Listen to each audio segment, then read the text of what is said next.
하나님께서 고린도전서 15장 12절에서 23절의 말씀을 우리에게 허락해 주셨습니다. 오늘같이 은혜 받고자 하는 말씀은 천 열매가 되신 그리스도라는 제목으로 은혜를 나누고자 합니다. 우리 옆 사람 같이 인사합시다. 오늘 큰 은혜의 시간 되십시다. 다시 한번 인사합니다. 부활을 축하합니다. 부활을 축하합니다. 부활을 축하합니다. 오늘은 우리 주님께서 십자가에 달리셨다가 죽으시고 무덤에 장사 지낸 지 3일째 되는 날, 오늘 주님이 부활하신 날입니다. 이 부활절은 우리 기독교의 가장 큰 절기라고 할 수 있습니다. 최고의 절기가 되는 것입니다. 이 부활절이 없으면은 이 기독교는 탄생되지 못하는 것입니다. 그래서 다른 종교에는 다 교주들의 무덤은 있습니다. 그러나 우리 기독교는 무덤이 없습니다. 왜? 주님이 다시 살아나셨기 때문에 무덤이 없습니다. 여러분, 육신을 입고 임마누엘 하셔서 십자가에 죽으시고 부활하신 주님을 이 시간 찬양합니다. 성탄, 십자가, 부활은 끊어져서도 안 되고 끊어 놓을 수도 없는 연결의 고리가 되는 것입니다. 성탄이 있기에 십자가가 있는 것입니다.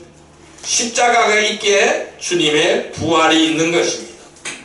즉 성탄이 씨를 뿌리는 것이라면 십자가는 고난의 꽃입니다. 그리고 부활은 열매라고 할 수가 있습니다. 이 하나님의 아들이 영광을 떠나서, 하나님의 영광을 떠나서 육신을 입고 이 땅에 오신 성탄은 씨를 땅에 뿌림과 같은 것입니다.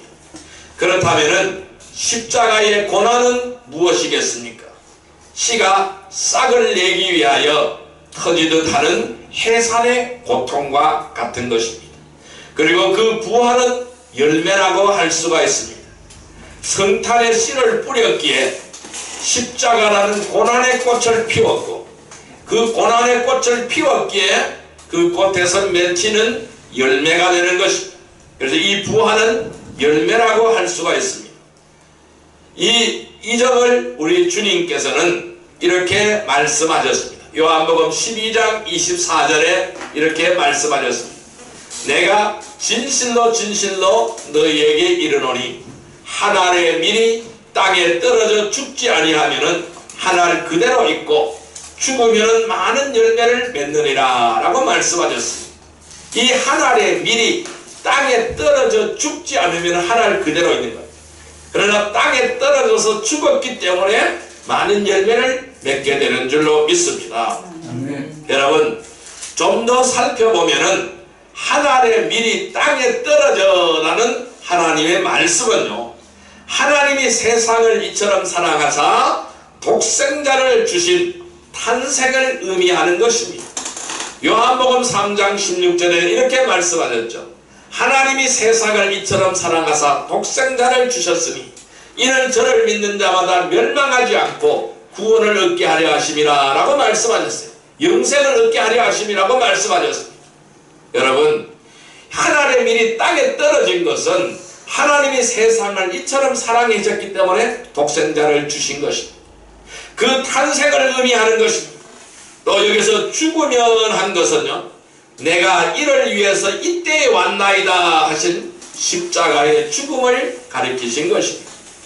그리고 주님은 십자가를 앞에 놓고 요한복음 12장 23절에 이렇게 말씀하셨어요.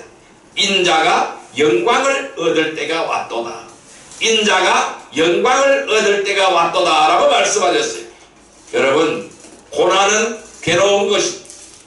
모든 사람들이 이 고난을 원하지 않습니다. 저도 고난이 오면 괴로워요. 모든 사람은 다 이 고난을 원하지 않습니다. 그렇지만은 사실 이 고난은 꽃과 같은 것입니다. 왜 그럴까요? 이 고난이라는 꽃이 없으면은 영광이라는 열매가 없기 때문에 그래요. 우리가 이 영광이라는 열매를 얻기 위해서는 고난이라는 꽃을 피우지 않으면은 영광이라는 열매를 얻을 수가 없는 겁니다. 여러분, 열매가 언제 맺히나요? 꽃이 피어야 열매가 맺히게 되는 겁니다. 꽃이 없으면 어떤 열매도 맺을 수가 없는 것입니다. 여러분, 예수 그리스도는 하나님의 독생자이셨습니다. 그 독생자 한 분이 죽으심을 통해서 하나님께서 아브라함에게 이렇게 말씀하셨죠. 네 자손이 땅에 티끌같게 하리니 하늘을 우러러 무뼈를 셀 수 있나 보라. 내 자손이 이와 같으리라. 창세기 13장 16절의 말씀, 또한 창세기 15장 5절의 말씀입니다. 우리 하나님께서는 아브라함에게 약속하신 대로 하나님의 자녀들이 번성하게 된 것입니다. 누구로 말미암아요? 이 하나님으로 말미암아 하나님께서 독생자 예수 그리스도를 이 땅에 보내셔서 죽게 하셨고, 이 고난이라는 꽃을 피우셨고, 또 이 부활이라는 열매를 맺게 하셨기 때문에 이 하나님의 약속대로 하나님의 자녀들이 번성하게 된 것이라는 것이죠. 이처럼 성탄과 또는 십자가와 이 부활은 나눌 수가 없는 것입니다. 끊어지지 않는 하나님의 구원의 계획인 것입니다. 그래서 성탄도 중요하고 십자가도 중요합니다. 그러나 더욱더 중요한 것은 뭘까요? 부활이라는 것입니다. 부활이라는 열매가 더욱더 중요한 것입니다. 여러분, 오늘은 부활절입니다. 그래서 오늘 설교는 성탄, 십자가, 부활 중에서 예수 그리스도의 부활에 초점을 맞추어서 부활의 구속사적인 의미와 중요성을 말씀드리고자 합니다. 그러면은 예수 그리스도의 부활의 구속사적인 의미가 무엇일까요? 왜 우리에게 이 부활이 이토록 중요할까요? 그 구속사적인 의미는 무엇일까요? 첫째 의미는 성경대로 성취된 일입니다. 따라할까요? 성경대로 성취된 일이다. 성경대로 성취된 일이다. 예, 성경대로 이루어진 일인 것입니다. 자, 고린도전서 15장 4절에서 8절의 말씀을 보겠습니다. 고린도전서 15장 4절에서 8절의 말씀입니다. 4절에서 8절의 말씀, 15장 4절에서 8절 말씀 같이 읽습니다. 장사 지낸 바 되셨다가 성경대로 사흘 만에 다시 살아나사 게바에게 보이시고 후에 12제자에게와 그 후에 500여 형제에게 일시에 보이셨나니 그 중에 지금까지 대다수는 살아있고 어떤 사람은 잠들었으며 그 후에 야고보에게 보이셨으며 그 후에 모든 사도에게와 맨 나중에 만삭되지 못하여 난 자 같은 내게도 보이셨느니라. 아멘. 자, 우리 바울스님은 부활하신 주님을 만났다고 고백하고 있습니다. 부활하셔서 다시 살아나신 주님을 만났다고 고백하는 거예요. 자, 장사 지낸 바 되셨다가 성경대로 3일 만에 다시 살아나셔서 누구에게 보인다고요? 게바에게 보이고 또 12제자에게 보여주시고 500여 형제에게 일시에 보이셨고, 그런데 그 사람들이 지금까지 대다수는 살아있다라는 거예요. 그러니까 바울 선생님이 계실 때까지 다 살아있다라는 거예요. 부활의 증인들이라는 겁니다. 또 어떤 사람은 잠들었고 그 후에 야고보에게도 보이셨고 그 후에 모든 사도들에게 보이셨고 맨 나중에 만삭되지 못하여 난 자 같은 내게도 보이셨다. 이 바울 선생님에게도 보여주셨다 라고 말씀하고 있습니다. 여러분, 그래서 우리 주님의 부활은 사실인 것입니다. 성경대로 되어진 사실입니다. 성취된 일이라는 말씀이라는 점이죠. 그러니까 성경에 말씀하신 대로, 성경에 예언한 대로 그대로 이루어진 사실이라는 것입니다. 여러분, 이 점이 왜 중요할까요? 성경은 하나님의 말씀입니다. 그러므로 성경대로라는 것은 최종적인 권위라는 것입니다. 오늘 우리는 어디에 최종적인 권위를 둡니까? 성경이 가장 최종적인 권위가 됩니다. 이 세상에 아무리 많은 학문이 있어도 소용이 없어요. 성경이 가장 최고의 권위라는 것입니다. 왜? 하나님의 말씀이기 때문에 그래요. 왜 하나님의 말씀에 기록이 되어 있는 거예요. 그러니까 그 사실대로 부활하신 거예요. 그러니까 진실한 것이죠. 믿을 만한 것이라는 것입니다. 여러분, 주님의 부활은요, 임기응변으로 된 일이 아닌 거예요. 구약 성경을 통해서 미리 예언하신 성경대로 이루어진 진실이라는 것입니다. 이 사실을 확신하는 여러분들이 되기를 주님의 이름으로 축원드립니다. 아멘. 또한 주님의 부활하심을 베드로에게 보여주셨고 12제자에게 보여주셨고 500여 형제에 보여주셨고 맨 나중에 바울에게 보여주심으로 확증하신 사실이라고 말씀하고 있는 거예요. 그러니까 바울 선생님은 내 혼자 만난 게 아니다라고 말씀하고 있는 거예요. 의심하지 말라. 여러분들 의심하지 말라. 이 부활은 틀림없는 사실이다. 내 혼자 주님을 만난 것이 아니다. 많은 사람들이 주님을 만났다. 근데 주님을 만난 그 사람들이 아직까지 대부분 살아있고 죽은 자들도 있다라고 설명을 하고 있는 거예요. 그래서 지금까지 살아있는 사람들이 주님의 부활의 증인들이라는 거예요. 이 사람들이 전부 부활의 증인들이라는 것입니다. 여러분, 이 증인들이라는 것은 뭘까요? 이를 증언하는데, 이를 증거하는데 목숨을 바쳤던 것이라는 것이죠.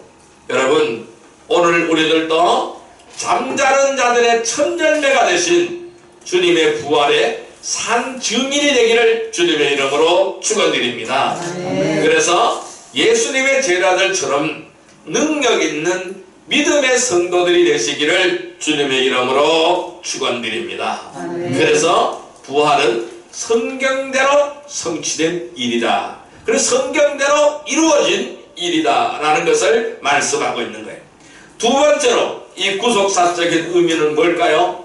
부활이 없으면은 우리의 믿음도 구원도 헛것이라는 것입니다. 따라할까요? 부활이 없으면 우리의 믿음도 헛것이다. 우리의 믿음도 헛것이다. 부활이 없으면 우리의 구원도 헛것이다. 우리의 구원도 헛것이다. 여러분, 우리 부활이 없으면요, 우리의 믿음도 헛것이고 우리의 구원도 헛것이라는 것입니다. 자, 고린도전서 15장 17절에서 18절의 말씀을 보겠습니다. 15장 17절에서 18절 말씀 같이 읽습니다. 그리스도께서 다시 살아나신 일이 없으면 너희의 믿음도 헛되고 너희가 여전히 죄 가운데 있을 것이요 또한 그리스도 안에서 잠자는 자도 망하였으리니. 아멘. 자, 여러분, 이렇게 말씀하시죠. 부활이 없으면 너희의 믿음도 헛되다.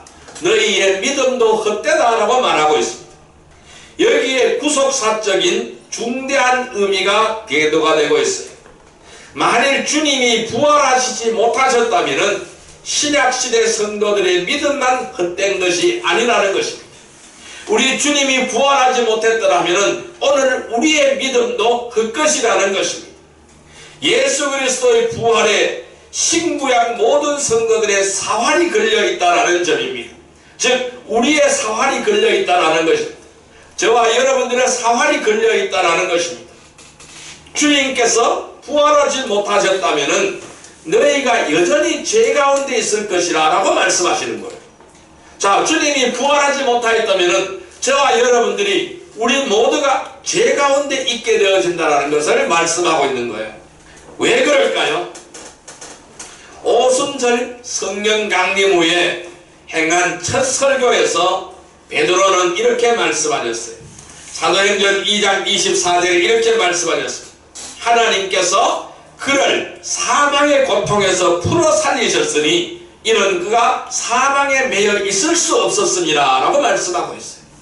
사망의 고통에 매여 있을 수 없었음이라고 말씀하고 있는 것입니다. 만일 십자가에 달려 죽으신 주님이 부활하지 못했다면 사망에 매여 있다라는 것을 말씀하는 것이죠. 이처럼 매여 있게 되었다면 여러분 어떻게 될까요? 빛을 갚으러 간 사람들이 붙들려 돌아오지 못하고 있는 것과 같은 것입니다. 예수님은 십자가에 왜 매달렸어요? 십자가에 왜 매달렸을까요? 빚 갚으러 간 거예요. 무슨 빚이일까요? 저와 여러분들의 죄를 속하러 가신 거예요. 죄의 빚을 갚으러 간 것이라는 거예요. 그것이 십자가에 달리신 거예요. 그러면은 거기서 살아나지 못하면 어떻게 될까요?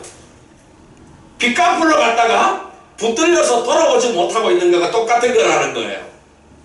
그래서 우리의 죄가 해결이 안 됐다는 것을 나타내는 것이라는 거예요. 그렇지만 어떻게 됐을까요? 주님은 승리하신 것이죠. 죽었다가 다시 살아나신 것이죠. 그러니까 우리의 죄가 사라졌다라는 거예요. 그렇기 때문에 우리의 죄가 속함받았다라는 거예요. 우리가 이 점에서 확고해야 할 점은 뭘까요? 신약시대 성도들의 죄만이 해결되지 않았다라는 것입니다. 그러면요, 어떤 죄가 해결되었을까요? 과거와 현재와 미래의 죄까지 다 해결되었다는 것을 말씀하고 있는 거예요. 그래서 그 사실을 믿는 저와 여러분들의 오늘의 죄도 다 해결된 줄 믿습니다. 그래서 신구약 시대의 모든 인류의 죄가 해결된 거예요. 이 점을 사도 바울은 이렇게 설명합니다. 로마서 4장 25절에서 이렇게 설명합니다. 예수는 우리가 범죄한 것 때문에 내어줌이 되고 또한 우리를 의롭다 하시기 위하여 살아나셨느니라 라고 말씀하셨어요. 우리가 범죄한 것 때문에 십자가에 내어줌이 되고 또 우리를 의롭다 하시기 위하여 살아나셨다라고 설명하고 있는 것입니다.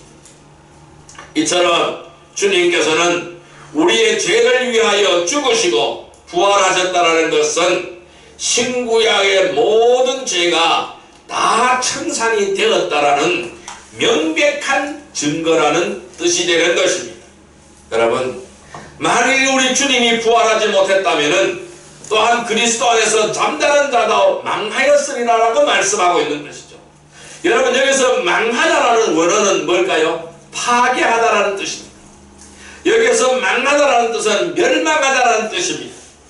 그러면 그 뜻은 뭘까요? 소망이 없다라는 것을 말씀하고 있는 거예요. 우리가 믿는 예수님께서 부활하지 못하셨다면 그를 믿다가 죽은 자들이 부활할 수가 있단 말입니까? 아니죠. 없는 것이죠. 절대로 부활할 수 없는 것이죠. 우리는 이 점에서 통찰력이 필요합니다. 신약시대에 믿고 죽은 성도들만이 소망이 없는 것이 아니라는 점입니다.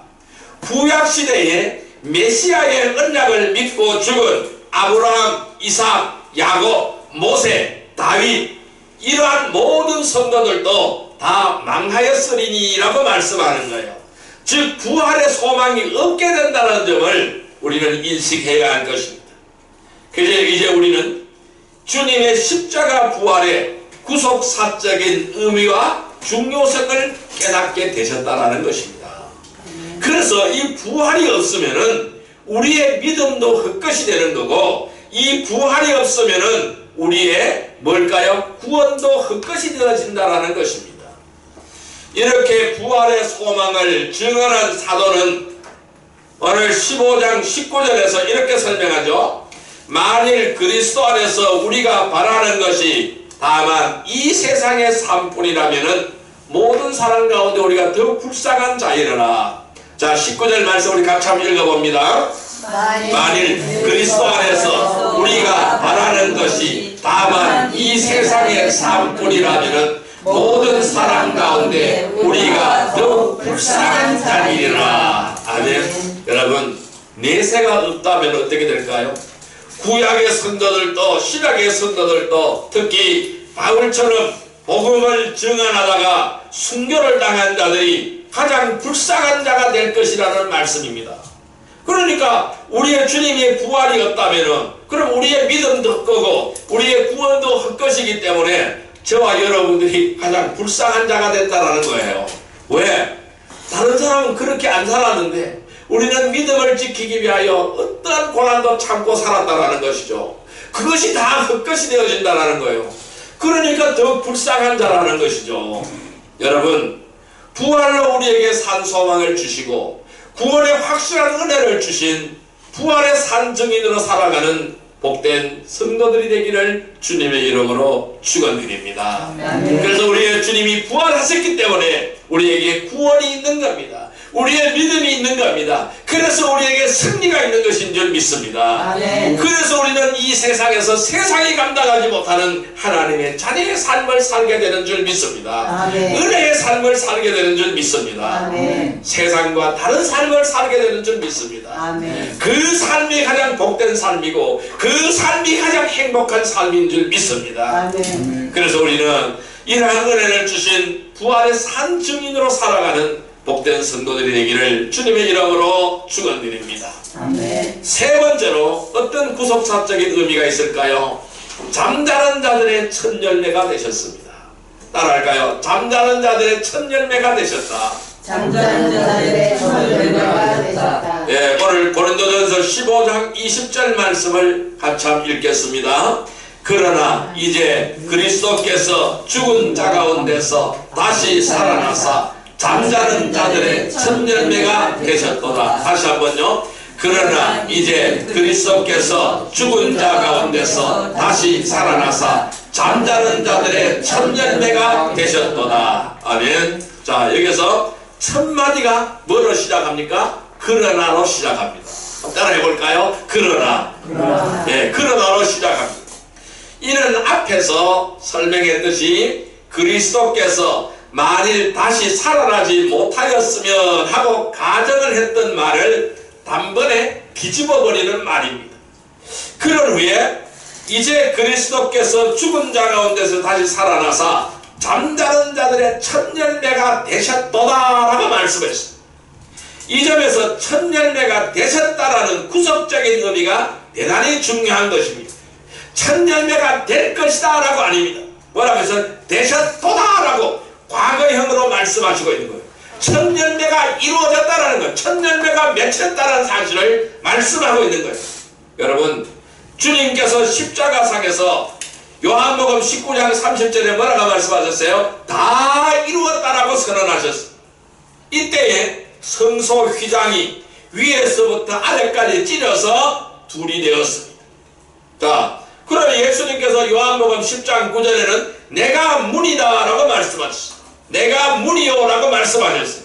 그러면은 뭘까요? 성소의 휘장이 위로부터 아래로 찢어졌다는 건 뭘까요? 막힌 땅이 허물어졌다는 거예요. 뭘까요? 구원의 문을 여셨다라는 의미가 되는 것입니다.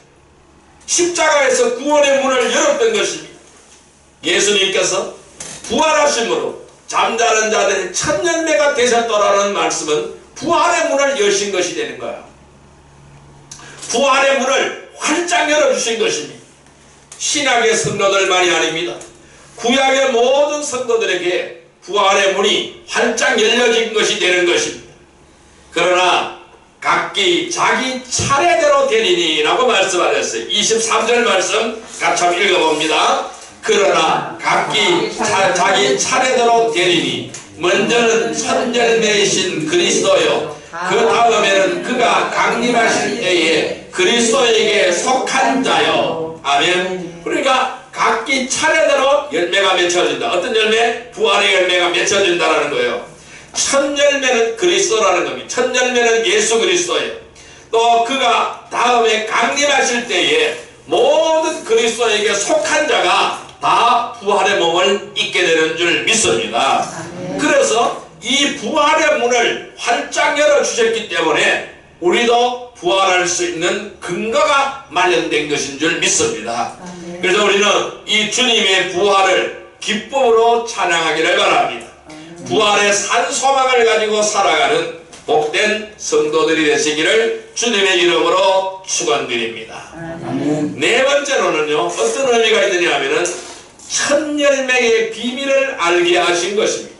따라할까요? 첫 열매의 비밀을 알게 하셨다. 첫 열매의 비밀을 알게 하셨다. 네, 에베소서 6장 19절의 말씀을 보겠습니다. 신약성경 317페이지 에베소서 6장 19절의 말씀, 에베소서 6장 19절의 말씀 317페이지입니다. 에베소서 6장 19절의 말씀 같이 읽습니다. 또 나를 위하여 구할 것은 내게 말씀을 주사 나로 입을 열어 복음의 비밀을 담대히 알리게 하옵소서 할 것이니. 아멘. 자, 우리 주님의 부활을 첫 열매라고 증언한 것은 바울 사도가 유일하다라는 점입니다. 바울은 성경 어디에 근거를 해서 이를 깨달았을까요? 그래서 첫 열매라고 힘있게 증언하였을까요? 바울은 에베소서 3장 4절에 보면은요, 그것을 읽으면은 내가 그리스도의 비밀을 깨달은 것을 너희가 알 수 있으리라 라고 말씀하셨습니다. 그리스도의 비밀, 복음의 비밀, 오늘 6장 19절에는 복음의 비밀이라고 말씀하고 있어요.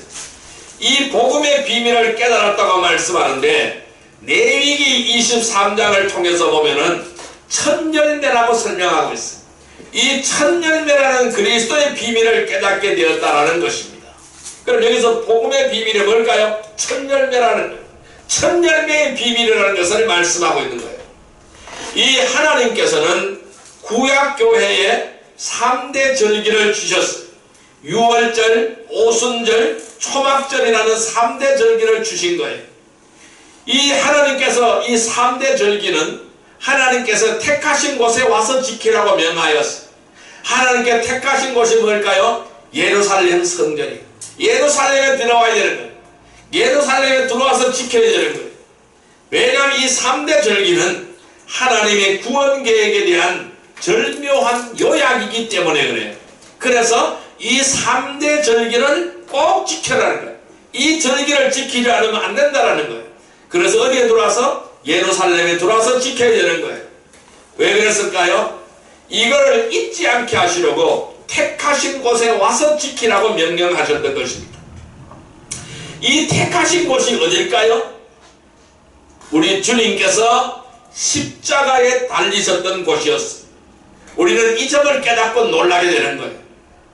그게 어디 있을까요? 예루살렘이죠. 예루살렘 성전에 있던 곳입니다.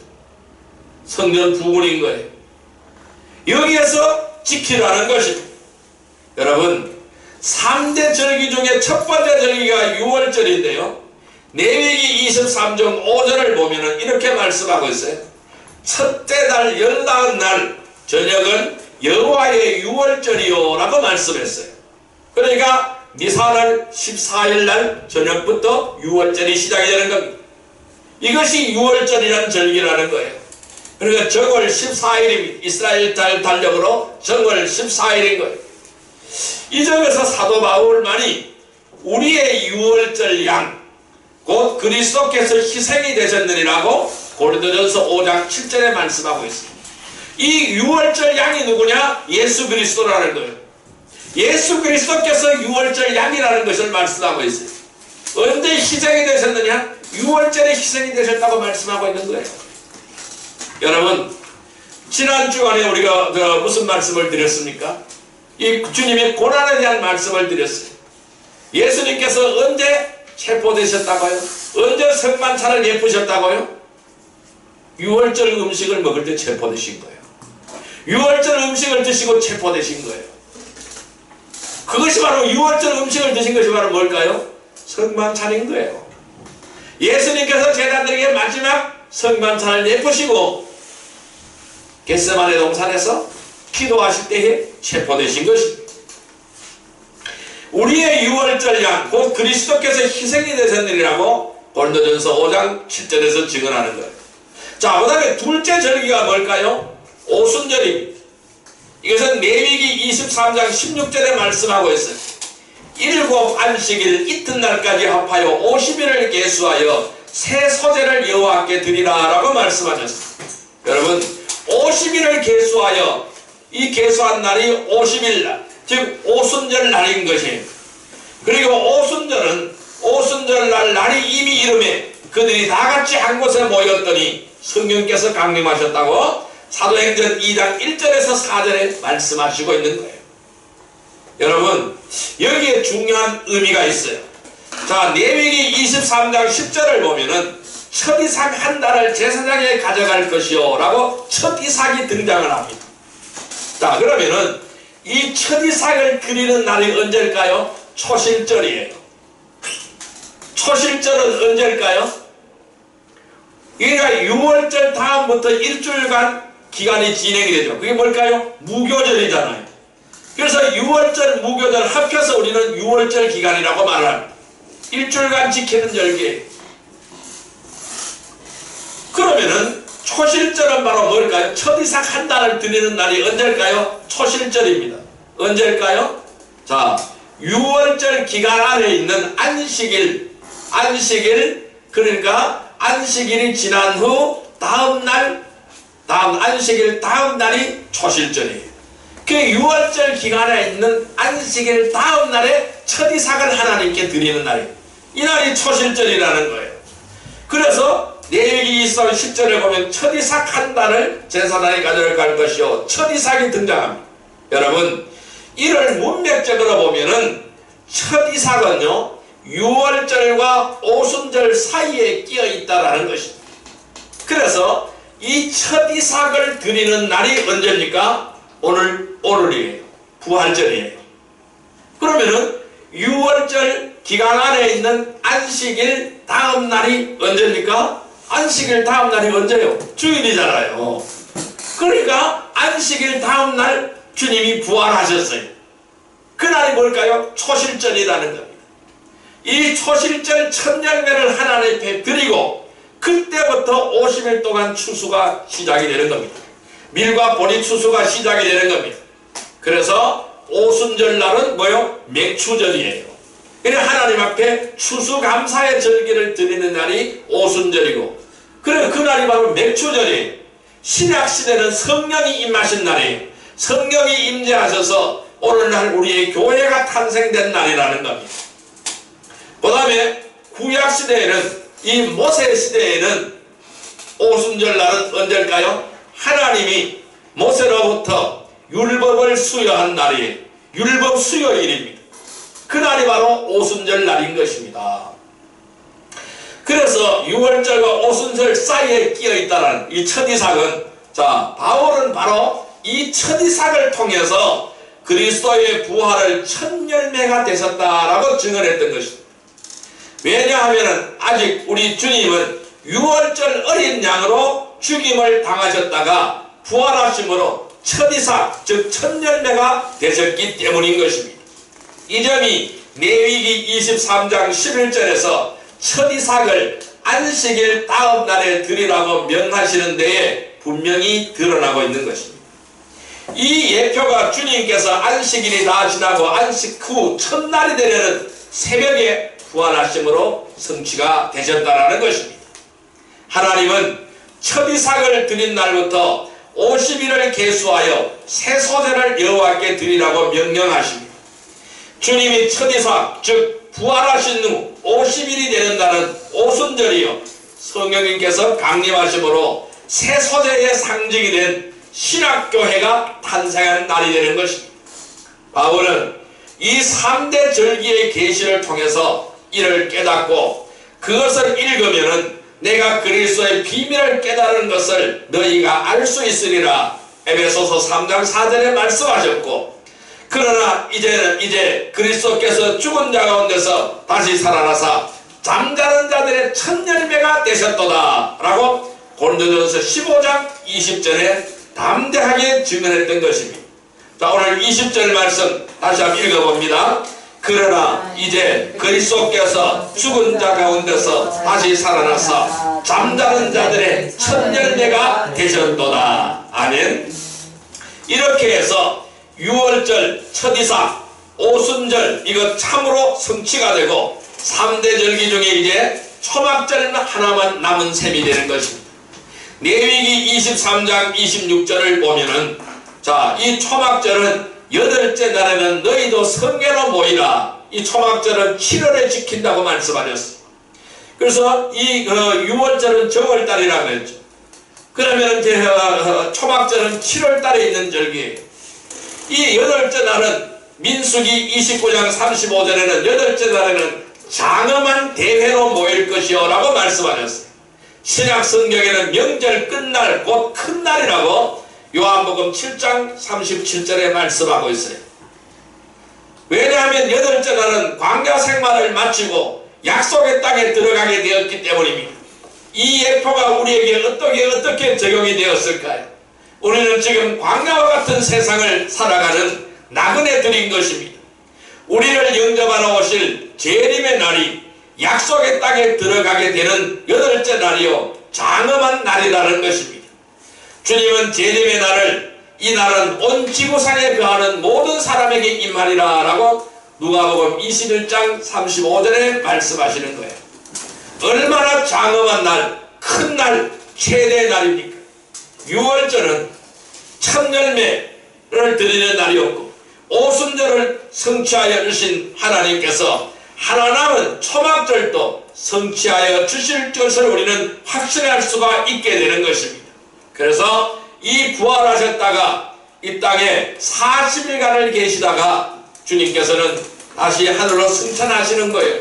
그리고 다시 오실 것이라고 말씀하셨던 거예요. 언제? 초막절 절기에 오신다라는 거예요. 이것이 바로 뭘까요? 주님의 재림이라는 거예요. 재림 때에 다시 오신다라는 거예요. 우리는 기쁨으로 이 주님의 부활을 맞이하며 첫 열매의 비밀을 알고 재림의 날까지 산 소망을 가지고 승리하는 삶을 살아가는 복된 성도들이 되기를 주님의 이름으로 축원드립니다. 자, 이제 말씀을 정리하여 보겠습니다. 우리가 부활의 소망을 가지고 살기 위해서는 우리는 어떻게 하여야 할까요? 주님의 성탄은 씨를 심은 것 씨를 심었고 십자가의 고난은 열매를 맺기 위한 꽃이 핀 것입니다. 그리고 주님의 부활은 첫 열매로 이때부터 본격적인 추수가 시작이 되는 것입니다. 그리고 재림은 추수한 열매를 천국 창고에 드림과 같은 것입니다. 이처럼 성탄, 십자가, 부활, 성천, 재림은 끊어질 수 없는 연결고리라는 점을 우리는 확신해야 될 것입니다. 우리들의 마음밭에도 씨가 부러져서 거듭났습니다. 그러나 아직은 익은 열매가 아닌 것입니다. 첫 열매가 되신 주님께서 재림하시는 그날에 우리의 낮은 몸을 자기 영광의 몸의 형체와 같이 병케 하신다고 빌립보서 3장 21절에 말씀하고 있습니다. 우리도 영화로운 열매가 되게 될 줄로 믿습니다. 우리가 그와 함께 영광을 받기 위하여 고난도 함께 받아야 된다는 점을 기억하시기를 바랍니다. 이것이 바로 첫 열매가 되신 그리스도이십니다. 여러분, 부활의 후속사적인 의미는 무엇일까요? 오늘 저는 4가지를 말씀드렸어요. 성경대로 성취된 일이라는 것, 부활하지 못하였으면 우리의 믿음도 헛것이라는 것, 잠자는 자들의 첫 열매가 되었다라는 것, 첫 열매의 비밀을 알게 하셨다라는 것, 우리는 이 4가지 후속사적인 의미를 내 마음에 깊이 새기기를 바랍니다. 그래서 이 시간 언제나 우리가 하나님의 영광 가운데 부활하신 주님을 찬양하시기를 바랍니다. 주님의 성탄은 씨를 심음과 같고 십자가의 고난은 열매를 맺기 위한 꽃이라면 주님의 부활은 첫 열매 이때부터 본격적인 추수가 시작되는 것임을 우리는 믿습니다. 그리고 재림은 추수한 열매를 천국 창고에 드리는 것인 줄 믿습니다. 여러분, 주님의 부활을 기뻐하며 부활의 의미를 정확하게 알고 그와 함께 영광을 받기 위하여 고난도 함께 받는 복된 성도들이 되기를 주님의 이름으로 축원드립니다. 기도드립니다. 만왕의 왕이시오 만주의 주가 되시는 사랑과 은혜의 아버지 하나님 감사합니다. 오늘 저희들에게 귀한 은혜를 허락하여 주심을 감사합니다. 놀라운 하나님의 사랑을 임하여 주심을 감사합니다. 그리스도께서 죽은 자 가운데서 다시 살아나셨습니다. 그리고 언제나 우리의 부활 신앙을 소유하기를 원합니다. 언제나 우리의 찬양과 감격이 있게 하시고 늘 십자가만을 자랑하며 주의 부활을 증언하는 복된 종들이 다 되게 하여 주옵소서. 예수님의 이름으로 감사하며 기도드리옵나이다. 아멘.